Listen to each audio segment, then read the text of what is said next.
തൃശൂർ പാലപ്പിള്ളി കുണ്ടായിൽ റോഡിലിറങ്ങിയ കാട്ടാനകളുടെ ആക്രമണത്തിൽ നിന്നും തോട്ടം തൊഴിലാളികൾ തലനാരിടയ്ക്ക് രക്ഷപ്പെട്ടു. കഴിഞ്ഞ ദിവസം രാവിലെ കുണ്ടായി പാലപ്പിള്ളി റോഡിലായിരുന്നു സംഭവം. ബൈക്കിൽ പോയിരുന്ന തോട്ടം തൊഴിലാളികളാണ് ആനകളുടെ മുമ്പിലകപ്പെട്ടത്. കുണ്ടായി സ്വദേശിയും വാച്ചറുമായ സജീവൻ, ടാപ്പിംഗ് തൊഴിലാളിയായ റഷീദ് എന്നിവരാണ് ആനയുടെ ആക്രമണത്തിൽ നിന്ന് രക്ഷപ്പെട്ടത്. വളവുള്ള ഭാഗത്ത് കണ്ട ആനക്കൂട്ടത്തിലൊരെണ്ണം ഇവർക്ക് നേരെ തിരിഞ്ഞതോടെ ബൈക്ക് റോഡിലിട്ട് രക്ഷപ്പെടുകയായിരുന്നു. തൊട്ടുപുറകിലായി ബൈക്കുകളിൽ വരികയായിരുന്ന മറ്റു തൊഴിലാളികളും ബൈക്ക് ഉപേക്ഷിച്ച് രക്ഷപ്പെട്ടു. 3 മണിക്കൂറോളം പ്രദേശത്ത് തമ്പടിച്ച ആനക്കൂട്ടം സമീപത്തെ തോട്ടത്തിലേക്ക് കടന്ന ശേഷമാണ് യാത്രക്കാർക്ക് കടന്നുപോകാനായത്.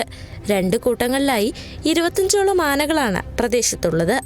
തോട്ടത്തിൽ ആനക്കൂട്ടം നിലയുറപ്പിച്ചതോടെ തൊഴിലാളികൾക്ക് ടാപ്പിങ്ങിനിറങ്ങാൻ കഴിയാത്ത അവസ്ഥയായിരുന്നു. പിന്നീട് തൊഴിലാളികളും നാട്ടുകാരും ചേർന്ന് ആനകളെ കാടുകയറ്റിയ ശേഷമാണ് പണിക്കിറങ്ങിയത്.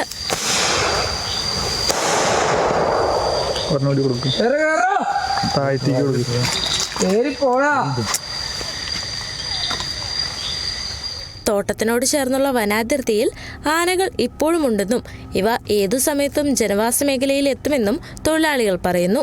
തിങ്കളാഴ്ച പുലർച്ചെ ചക്കിപ്പറമ്പ് ആദിവാസി ഉന്നതിക്ക് സമീപത്തുള്ള മലമ്പതിയിൽ കാട്ടാനകൾ വ്യാപകമായി കൃഷി നശിപ്പിച്ചിരുന്നു. ജനവാസ മേഖലയിൽ ഭീതി പരത്തുന്ന ആനക്കൂട്ടത്തെ കാടുകയറ്റണമെന്നാണ് നാട്ടുകാരുടെ ആവശ്യം. Kerala vision news, Thrissur. ആരോഗ്യമുള്ള യുവതലമുറയ്ക്കായി ഡോക്ടർ ഫുഡിന്റെ ന്യൂട്രി മൾട്ടിഗ്രെയിൻ ഓട്സ്. തലമുറകളുടെ കരുത്തിന് ഡോക്ടർ ഫുഡ് ന്യൂട്രി.